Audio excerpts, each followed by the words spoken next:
চিকিৎসার জন্য তারই সহপাঠী এবং তার স্থানীয় যে সকল স্বেচ্ছাসেবী ভাই বন্ধুরা আছে তারা সেনবাগে রাজুর চিকিৎসার জন্য দানের সংগ্রহকৃত অর্থের চেক বিতরণ।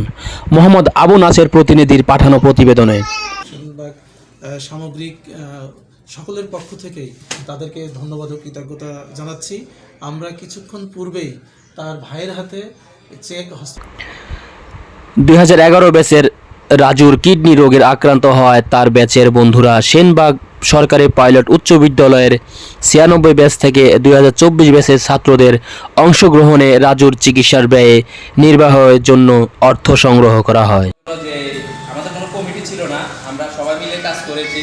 সেনবাগ পাইলটের বিভিন্ন ব্যাচের ছাত্ররা এবং স্বেচ্ছাসেবী যারা আছেন সবাই স্বতঃস্ফূর্তভাবে খুবই কষ্ট করেছেন গত একটি মাস। বৃহস্পতিবার 28 নভেম্বর বিকেল 37 টাকা উত্তোলন করেছি। 23টি